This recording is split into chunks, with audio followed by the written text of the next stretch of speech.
I have carried the camera when I was basically a teenager. I start filming what's happening to my village and villages around me, to me and my family. All the violence that's from settlers, from Israeli army. The reason why I start filming it, because all the time I see bulldozers entering our communities, destroying homes, properties, and leaving other violence that's happening on the ground. But I felt that this is even not interested for a lot of journalists to come to write about what's happening or to talk about it. It means like this reality became a routine. And for us, it's not a routine. For the families who are losing their homes and for those who are suffering, it's not a routine, and people should like know about us. And this is why I carried the camera and start to film. I wanted the world to know that we live in this land, that we exist, and to see what we face on daily basis under this brutal occupation. I tried different ways to share the clips that I start filming. I tried social media, sharing videos on social media, writing texts about what's happening. I wrote some articles. And about 5 years ago, I started with my friends and co-directors and colleagues to work on No Other Land documentary as a first experience, to make a documentary that basically, as you just watched, just like telling and showing our daily life under this occupation. And we started this journey together. We faced many challenges, like during the 5 years. It's what moved me and my friends. It's just we want the world to care about what's happening, and I wanted like political impact for what we are facing. The movie succeeded beyond our expectations. Like the name of Masafriyat, I brought it to different stages around the world, and last one was the Oscar. Something we didn't expect, but it happened, and we're proud of it. But even after winning the Oscar, we went back to the same reality, and this is like a challenge and a sad moment, to be honest, that to win and to succeed, all this success around the world, showing the story of Masafriyat, but at the same time going to the reality that's only changing from worse and to worse.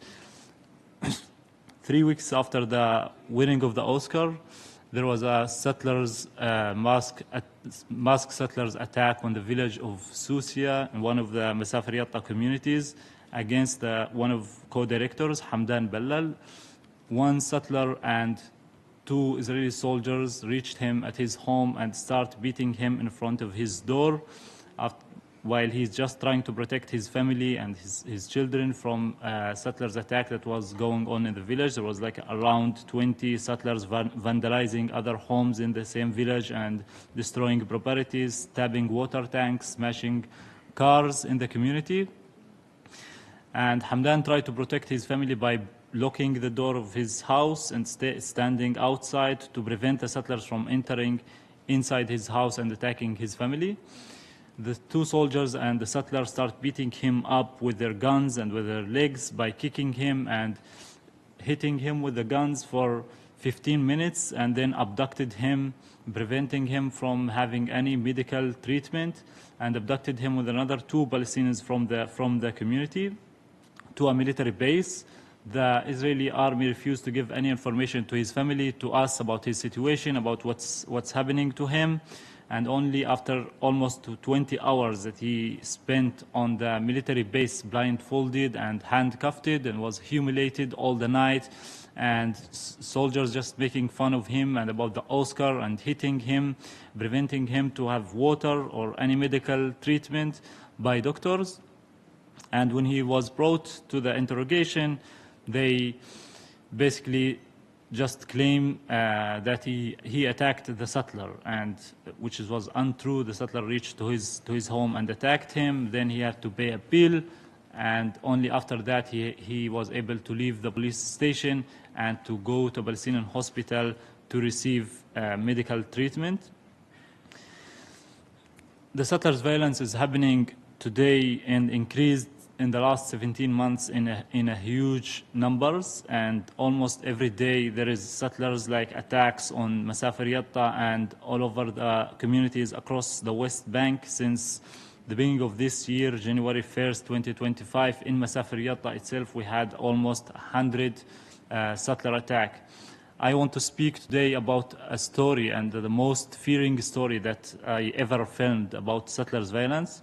It happened on October 13th, 2023 in my village. It was a Friday day.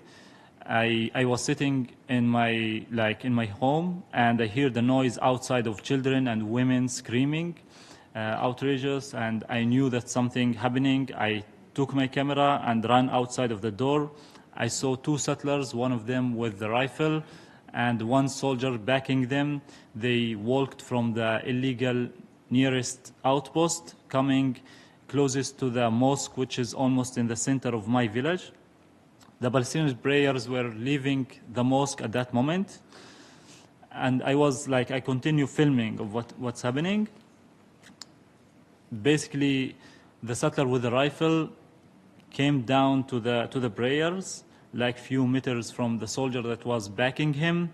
And I saw him, I was in a distance like 150 meters, and he hit a Palestinian person in the chest and went back one step and shot the Palestinian in the stomach. And that was the most fearing moment. I was like almost crying, calling the Israeli police, and I wanted anybody to do anything at that moment. Just a few moments later, I realized that the guy that was shot was my cousin. And he was taken to the hospital by private car, spending 30 minutes almost to reach the hospital because all entrances were blocked by the Israeli soldiers in the previous days, and we were hardly moving out and into the city to buy our things. And he was bleeding for half an hour inside the car, and the driver trying to find any entrance to get to the hospital. The soldier simply waved to the settler, and the three of them walked back to the outpost as nothing happened on the ground. And my cousin spent 83 days at the hospital. 60 of them he was in the ICU in a critical situation, fighting for his life. The video was very clear, showing the face of the settler, the crime, and it happened from vacuum. Just a soldier and two settlers decided to come down to the community and commit a crime. I went to the police to give a testimony. Other 6 Palestinians, including my uncle, the father of my cousin, to give testimonies. My cousin were, after 3 months, only able to reach to the police station to give a complaint against the settler. And the surprise, they detained him inside the police station for almost 10 hours and forcing him to pay a bill to be able to go outside. The settlers did not face any detention for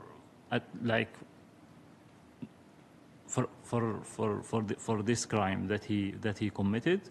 And after a few months of the crime that he shot my cousin, I filmed the same settler coming to the community, attacking another activist, and some of them were Israeli left-wing activists against the occupation. And same thing, he's still free, and he's still able to come to any community in Masafir Yatta, to any family, and attack them. The scene of shooting my cousin make everybody in the community in Masafir Yatta and everywhere in the West Bank freaking out and fearing for our safety, because this settler has full impunity, and we know that it's motivate other settlers to come and to commit crimes against us, and this is what they are doing basically.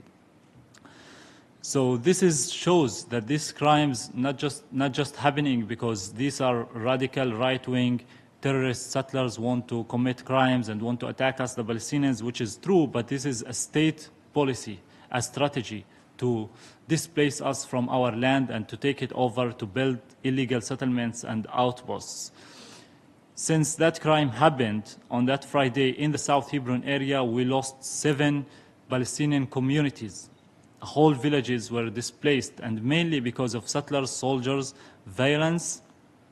We have cases where soldiers and settlers in uniform entering Palestinian homes at midnight, taking the men outside and the whole family outside and pointing a gun to the head of the man of the home and telling him, if you don't leave in 24 hours, we will come back and shot you to death.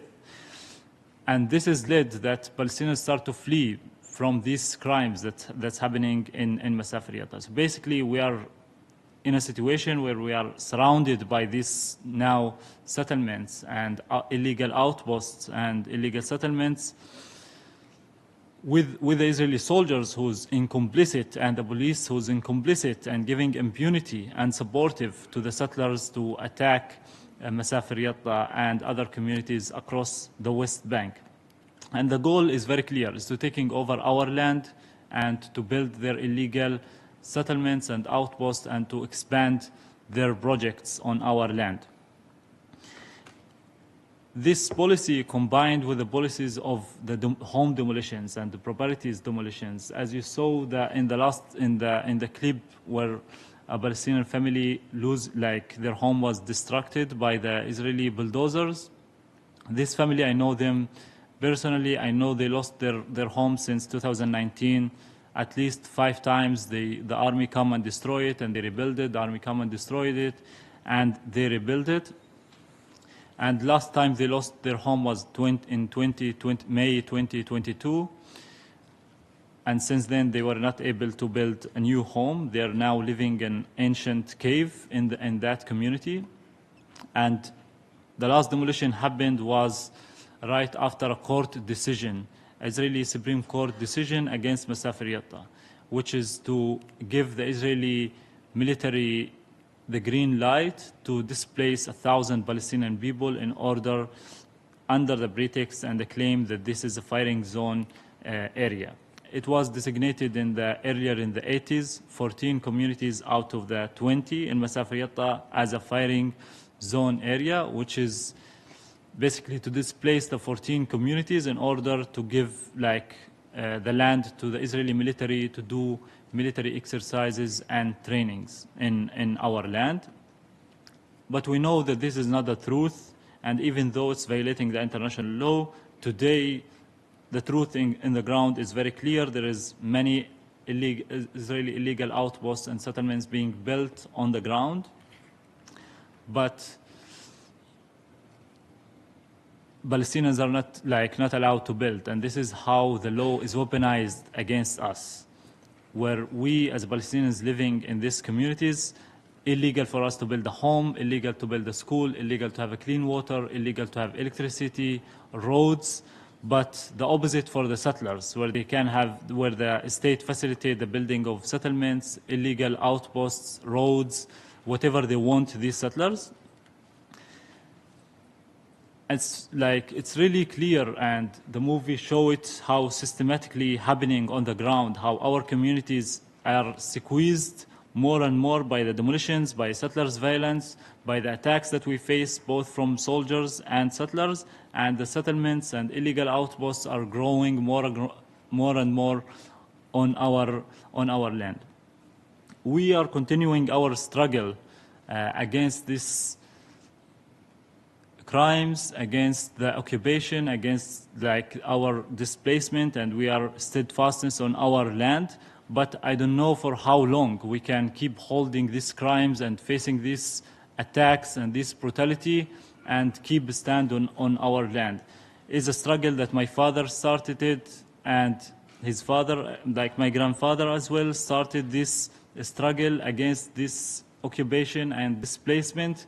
This is why I'm here today. This is why I made No Other Land, and this is why I continue to work and to come to talk to the world at the Oscars, here at the UN, everywhere I can around the world, to tell my story and the story of the Palestinian people in Masafir Yatta, in the West Bank, in Gaza, in East Jerusalem, elsewhere, until we reach our freedom and to live on our land with freedom and dignity. And I hope that my daughter and my nephew will not have to do the same work in the future, and they will be living in a different reality where they have full rights as human beings and doesn't have to live under rules of foreign military. But unfortunately, with the reality that we are living today, with what we are facing, I'm not hopeful but that doesn't mean that we should give up, and that means that we should work together, not just keep speaking, but really to do more and to work more to try to change the reality and to hold accountability to the occupation, to the Israeli settlers, to the soldiers, to everyone who committing crimes in order to enforce the international law, in order to enforce a solution. Thank you.